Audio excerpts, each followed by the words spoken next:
Last time, I talked about the religious left and its application of biblical principles with regards to social welfare. I posed the question, was Jesus a communist? Here are some key talking points. The religious left actually promotes socialism cloaked in the banner of Christianity. The Bible is very specific with regards to charity, but it does not advocate for government welfare. The biblical blueprint is that able-bodied persons work hard to support themselves and their family, not be dependent on handouts, while setting aside a portion of their earnings to support widows and orphans or a neighbor in need. Under the priesthood, Israelites enjoyed very low taxes and were able to keep most of what they earned. Charity, not welfare, was the biblical template for helping those in need. It should be noted that the United States is the most charitable nation in the world. Previously, I talked about the apolitical pastor who condemned both the religious left and religious right for bending biblical principles to fit their political bias. He applauded the religious left for scoring great victories such as the banning of prayer in public schools. He actually believes that removing God from the classroom was a good thing based on the separation of church and state. His position is that religion and government should not intersect at any level. Yet, he praised the religious left for spearheading such political movements as women's suffrage and civil rights. His view seemed contradictory until he explained that his conclusions are based on moral introspection. So, women's suffrage and civil rights were not only political movements, but they were morally just.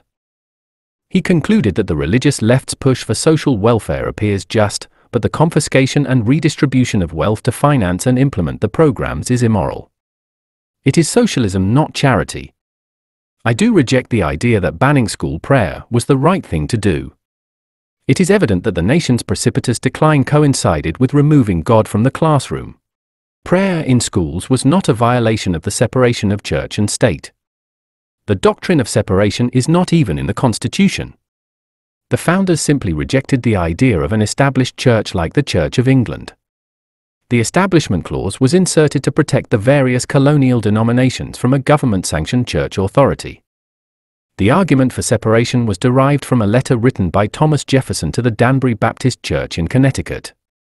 He wrote that the First Amendment created a wall of separation between church and state. The letter has been interpreted deceitfully by groups like the ACLU, which are opposed to Christianity. Indeed, the founders held official meetings in church buildings, so they had no aversion to church and state coaction.